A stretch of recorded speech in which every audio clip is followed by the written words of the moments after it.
Good morning and welcome to another session on corporate governance from Naipunya Business School. So, as I have already mentioned, this is corporate governance BUS 4C22 of the MBA syllabus of University of Calicut, and myself, Dr. Jacob PM, Director, Naipunya Business School. I've been handling this subject during the fourth semester for MBA fourth semester students. And as a part of COVID lockdown, I thought we should send videos across to students to keep them on the academics track. So this is actually a venture done by us, by Naipunya Business School, to see that our students are not missing academics. So best of luck. Keep up the spirit. Try to learn from these presentations. Definitely, it will help you as far as examinations are concerned. So welcome once again. Today in the syllabus, we would be looking at Module 2, Part 2B, that is on agent-principal relationship. We have already covered the Part 2A, where we spoke about the different types of clauses as far as SEBI is concerned, and how SEBI has brought in changes as far as investor relationships are concerned. Now, today, under the same heading of agent-principal relationship, we will be looking at other stakeholders uh, and corporate governance. That is, other than investors and promoters, we will be looking at employees, institutional investors, customers, government, community, and also the administrative framework of corporate governance issues in managing dominant shareholders. With this, this module 2 will be complete. Now, when we look at other stakeholders and corporate governance, the first people who come to our mind would be the employees. Now, according to the OECD, employees and other stakeholders play an important role in contributing to the long-term success and performance of the corporation. And it is quite heartening to see that there are certain companies which have been offering even stock options to employees. So definitely you would find that employees would and other stakeholders will play a lot as far as long-term success is concerned. The advantage of employees as stakeholders are various advantages. On one side, if they are a shareholder, definitely they will be also be able to get a share of their profit of the corporation. And on the other side, it strengthens the system of human resource management. Because you would find that the best pool or the best skilled people will continue to work with the company. It increases the labor motivation, thereby it increases the job performance. It raises legitimacy and authority of the decision making because employees are part of the system, and it improves the corporate culture as well as it contributes to economic growth and social stability. So in every way you will find that employees play a very important part as far as organizations are concerned. And numerous companies have come out with various different types of employee participation, either as a partner or as a shareholder or maybe as an investor also.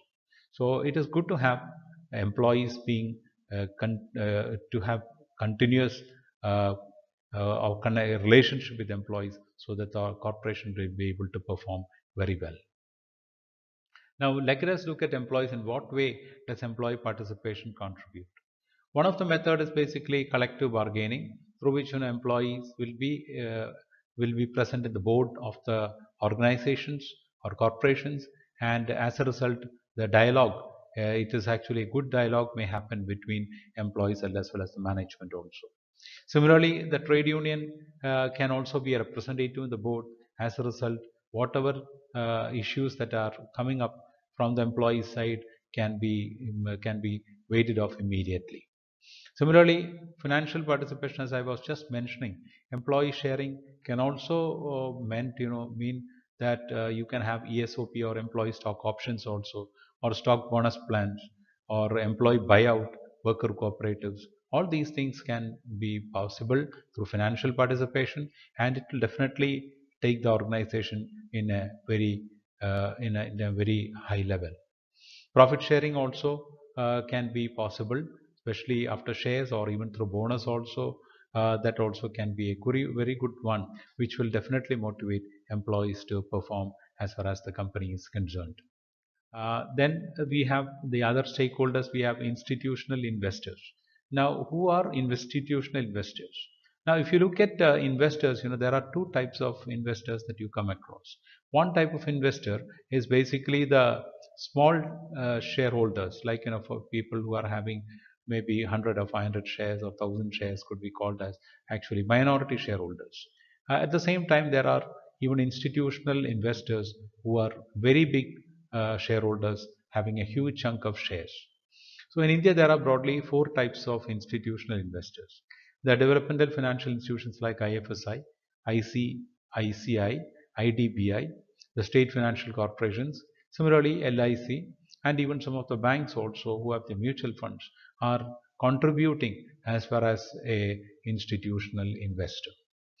The second category also covers all insurance companies like LIC, General Insurance Corporations, a subsidiary, and the third category includes all the banks also. Finally, the last category, all mutual funds also are there. So you would find actually there are four different types. Developmental institutions which have already been established by the government earlier for the purpose of industrialization, like IFCI, ICICI, IDBI, and the state financial corporations. Apart from that, we have LIC and GIC, and finally we have all mutual funds, so mutual fund groups also, partners also, including UTI, which are included in the as investors.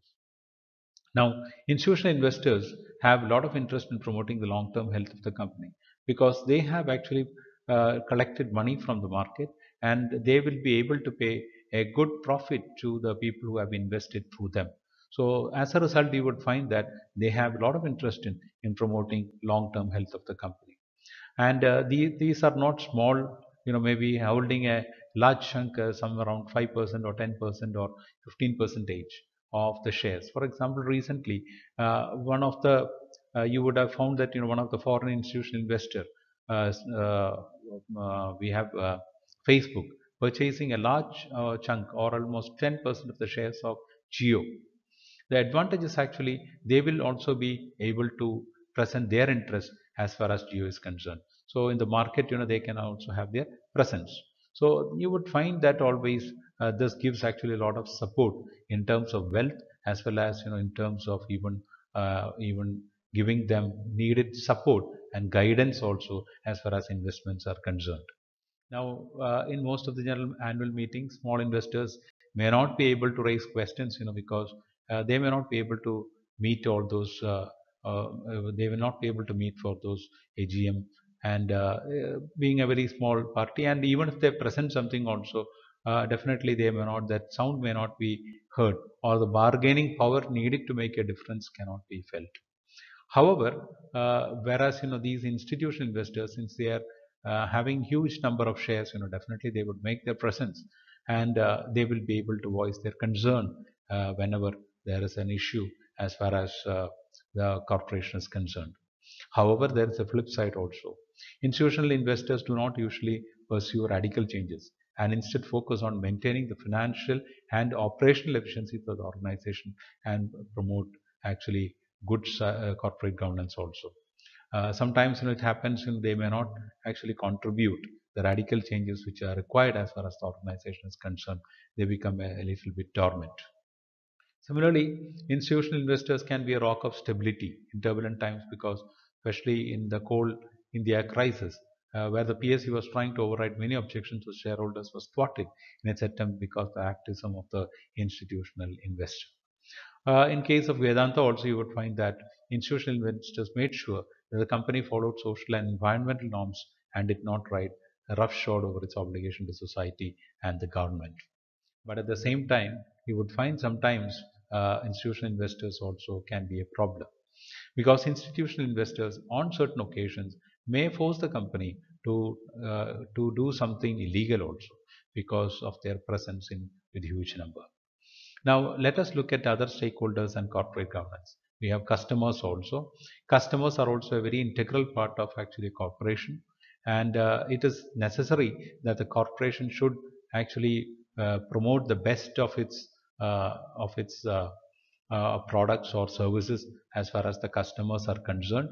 And customers are basically the general public also. They have got significant interest on the company, and in governance should ensure that the customers are also being given adequate information if it is on product or services, or solve problems and receive complaints in order to ensure total satisfaction of the customers, because customers can also influence investors also. If the company does not have a good brand value, naturally the financial support by major financial institutions or institutional investors also will be reduced. Customer corporate governance should therefore uphold actually the interest of the customers also, according to the code of conduct, according to consumer law, so that that guarantees the product quality and on time delivery also. However, in the competitive context, you have to be fair and strict according to the and comply according to the laws and code of conduct as given by the country also.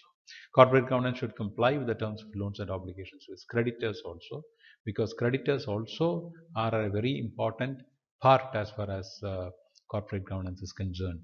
Because an organization credits are also an important one, and these customers are like customers. The creditors also come under the customer, and they have to see that the corporation has to see that the customers are made satisfied. Now, the other stakeholder in corporate governance is basically the government. Of course, you cannot actually override the government.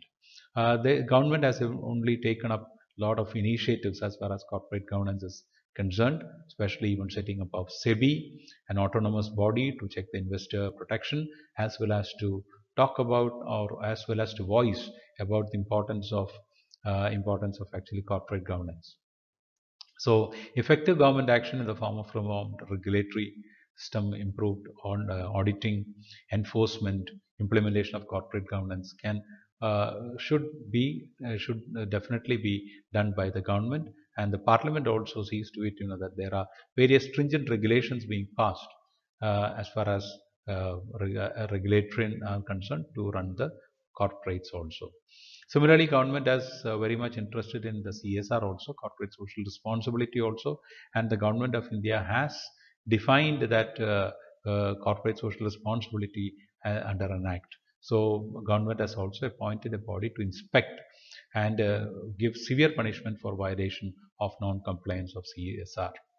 Government can improve also investor education also by giving information across and asking people to invest. Now, for example, if you take the case of national pension scheme, which the government has promoted, in fact, the government is promoting the corporations to is promoting the corporations by through the people and asking them to invest in pension, and this particular pension money is going to the organizations in form of an investment.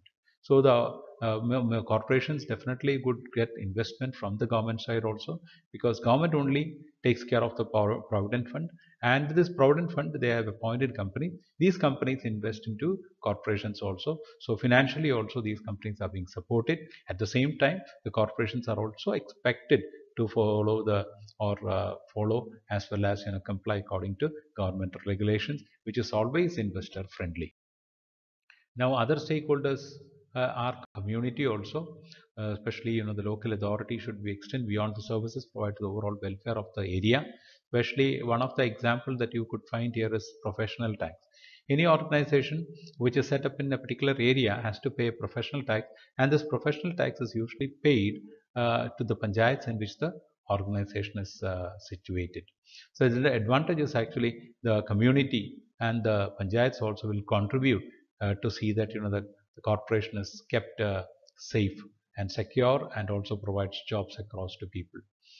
So in several ways, the community also is indebted as far as corporate governance is concerned.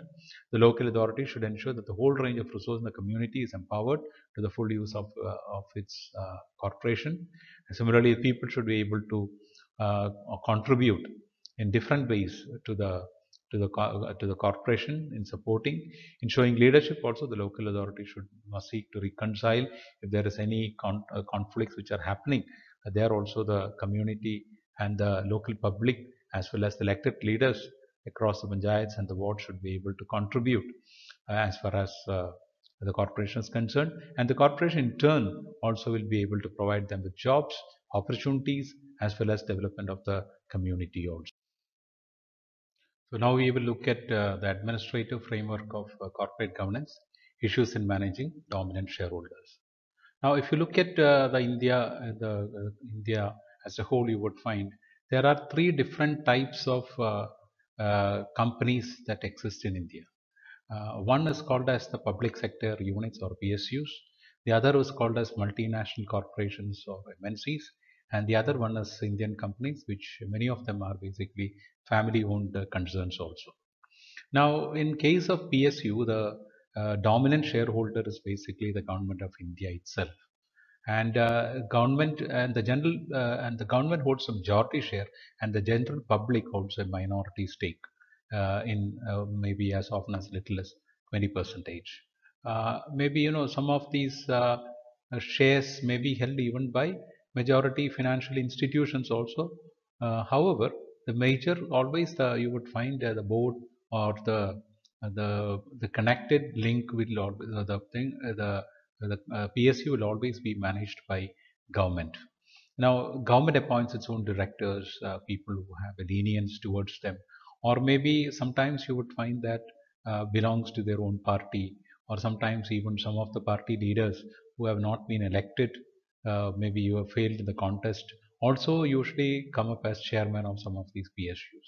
So usually it is a political posting. Now, in the case when it becomes a political posting, the problem is, like the CEO may have very limited financial and operating powers, and as a result, what will happen is like the CEO's job is only to manage rather than to direct. So that is some one of the issue with PSUs. As a result, many of the PSUs are in red, and you would also have read, that recently that Air India is for sale. Now, why is Air India for sale? Is because Air India has not been making profits despite after the merger between Indian Airlines and Air India some time back.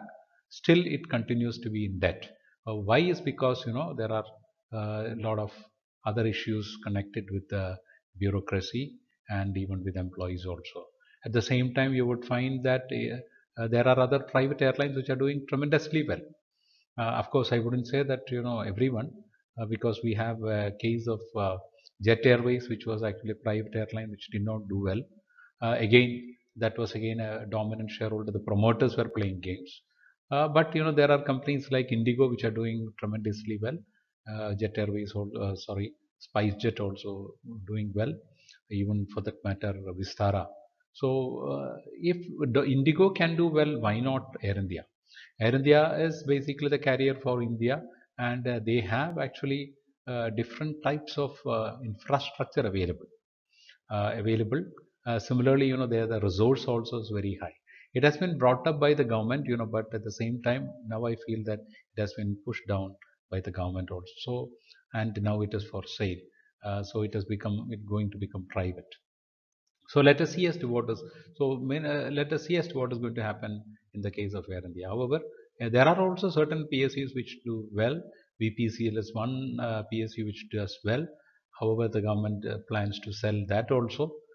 Maybe the in case of BPCL, it is because of the oil prices which has fallen down and the huge profit that the government is interested to generate out of oil is one reason why BPCL is doing well. However, let me conclude that PSUs are always controlled by the government, and these are not actually working like a corporation, like a multinational corporation, which usually gets a better profit as compared to these type of PSUs.